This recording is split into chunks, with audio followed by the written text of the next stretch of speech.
Hi hello friends, ಎಲ್ಲರಿಗೂ ನಮಸ್ಕಾರ. ರೇಖಾ ಅಡುಗೆ ಚಾನಲ್ಗೆ ಸ್ವಾಗತ. ಇವತ್ತೊಂದು ಡಿಫ್ರೆಂಟಾಗಿ ಹೊಸ ರೆಸಿಪಿ ತೋರಿಸ್ಕೊಡ್ತೀನಿ.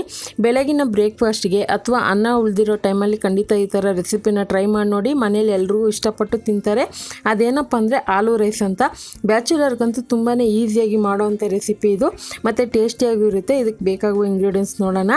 ಇಲ್ಲಿ 1 ಕಪ್ ಆಗೋಷ್ಟು ಅನ್ನ ತೆಗೆದಿಟ್ಕೊಂಡಿದ್ದೀನಿ. ನಾರ್ಮಲ್ ಸೋನಾ ಮಸೂರಿ ಅಕ್ಕಿನಲ್ಲಿ ಮಾಡಿರುವಂಥ ಅನ್ನ.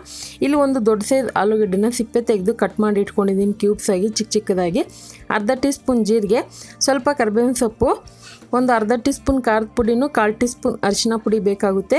2 ಒಣಮೆಣಸಿನ್ಕಾಯಿ, 3 ಹಸಿರು ಮೆಣಸಿನ್ಕಾಯಿ ಕಟ್ ಮಾಡಿಟ್ಟಿರೋದು, 1 ಟೀ ಸ್ಪೂನ್ ಆಗೋಷ್ಟು ಶುಂಠಿ ಬೆಳ್ಳುಳ್ಳಿ ಪೇಸ್ಟು, ಒಂದು ಈರುಳ್ಳಿನ ಕಟ್ ಮಾಡಿ ಇಟ್ಕೊಂಡಿದ್ದೀನಿ, ಮತ್ತು ಕೊತ್ತಂಬರಿ ಸೊಪ್ಪು ಕಟ್ ಮಾಡಿ ಇಟ್ಕೊಂಡಿದ್ದೀನಿ. ಮಾಡೋದಕ್ಕೇ ರುಚಿಗೆ ತಕ್ಕಷ್ಟು ಉಪ್ಪು. ಈಗ ಯಾವ ರೀತಿ ಮಾಡೋದಂತ ನೋಡೋಣ. ಈಗ ಒಂದು ಬಾಣಲಿಗೆ ನಾನು ಒಂದು 3 ಟೇಬಲ್ ಸ್ಪೂನ್ ಎಣ್ಣೆ ಹಾಕಿದ್ದೀನಿ. ಎಣ್ಣೆ ಬಿಸಿ ಆದಮೇಲೆ ಇದಕ್ಕೆ ಜೀರಿಗೆ ಹಾಕ್ಕೊತಾ ಇದ್ದೀನಿ. ನೀವು ಇಲ್ಲಿ ಚಕ್ಕೆ ಲವಂಗ ಕೂಡ ಬೇಕು ಅಂದರೆ ಹಾಕೋಬೋದು, ಮಸಾಲ ಫ್ಲೇವರ್ ಬೇಕು ಅಂದರೆ, ಅಥವಾ ಸಾಸಿವೆ, ಕಡಲೆಬೇಳೆ, ಉದ್ದಿನಬೇಳೆನೂ ಹಾಕ್ಕೊಬೋದು. ಈಗ ನಾನು ಜೀರಿಗೆ ಹಾಕಿದ ಮೇಲೆ ಆಲೂಗಡ್ಡೆ ಹಾಕ್ಕೊತಾ ಇದ್ದೀನಿ. ಆಲೂಗಡ್ಡೆನ 1 ನಿಮಿಷವರೆಗೂ ಫ್ರೈ ಮಾಡ್ಕೊಳ್ಳೋಣ.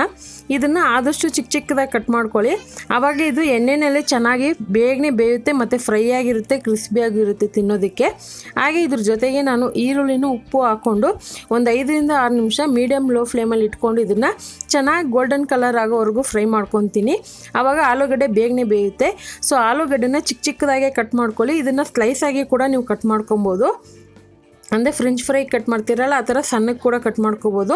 ಈಗ ಒಂದು 5 ನಿಮಿಷ ಆದಮೇಲೆ ನೋಡ್ತಾ ಇರ್ಬೋದು ಆಲೂಗಡ್ಡೆ ಈರುಳ್ಳಿ ಎಲ್ಲ ಚೆನ್ನಾಗಿ ಫ್ರೈ ಆದಮೇಲೆ ಇದಕ್ಕೆ ಹಸಿರು ಮೆಣಸಿನ್ಕಾಯಿ, ಒಣಮೆಣಸಿನ್ಕಾಯಿ ಮತ್ತು ಶುಂಠಿ ಬೆಳ್ಳುಳ್ಳಿ ಪೇಸ್ಟ್ ಹಾಕ್ಕೊಂಡಿದ್ದೀನಿ, ಮತ್ತು ಕರಿಬೇವಿನ ಸೊಪ್ಪು ಹಾಕ್ಕೊಂಡಿದ್ದೀನಿ. ಅದ್ರ ಜೊತೆಗೆ ಇದಕ್ಕೆ ಅರಿಶಿನ ಪುಡಿನೂ ಮತ್ತು ಖಾರದ ಪುಡಿ ಹಾಕ್ಕೊಂಡು ಫ್ರೈ ಮಾಡ್ಕೊತಾ ಇದ್ದೀನಿ. ಇಲ್ಲಿ ನೀವು ಬೇಕಂದರೆ ಗರಂ ಮಸಾಲ ಕೂಡ ಆ್ಯಡ್ ಮಾಡ್ಕೋಬೋದು, ಅದು ಚೆನ್ನಾಗಿರುತ್ತೆ. ಅಥವಾ ಮೊಟ್ಟೆ ಏನಾದ್ರು ಇಷ್ಟಪಡೋದಾದರೆ ಮೊಟ್ಟೆನೂ ಹಾಕ್ಕೊಂಡು ನೀವು ಮಾಡ್ಕೊಬೋದು, ಅದು ನೆಕ್ಸ್ಟ್ ಟೈಮ್ ನಾನು ತೋರಿಸ್ಕೊಡ್ತೀನಿ. ಇವಾಗ ನಾನು ಅನ್ನ ಹಾಕ್ಕೊತಾ ಇದ್ದೀನಿ. ನಾನು ಪಾತ್ರೆಯಲ್ಲಿ ಮಾಡಿರೋದಕ್ಕೆ ಅನ್ನ ಉದುರಾಗಿದೆ. ನೀವು ಏನಾದರೂ ಕುಕ್ಕರಲ್ಲಿ ಮಾಡಿದ್ರೆ ಕುಕ್ಕರಿಂದ ನೀವು ಅನ್ನನ ಒಂದು ಪ್ಲೇಟಿಗೆ ಹಾಕಿ ಆರೋದಕ್ಕೆ ಬಿಡಿ. ಆನಂತರ ಈ ರೆಸಿಪಿನ ಟ್ರೈ ಮಾಡಿ ನೋಡಿ. ಈಗ ಅನ್ನನ ಚೆನ್ನಾಗಿ ಒಂದು 2 ನಿಮಿಷ ಫ್ರೈ ಮಾಡ್ಕೊತೀನಿ. ಯಾಕಂದರೆ ಉಪ್ಪು ಖಾರ ಫ್ಲೇವರ್ ಎಲ್ಲ ಅನ್ನಕ್ಕೂ ಇರ್ಕೋಬೇಕು. ಹಾಗೆ ಒಂದು ಸ್ವಲ್ಪ ಉಪ್ಪು ಹಾಕ್ಕೊತಾ ಇದ್ದೀನಿ.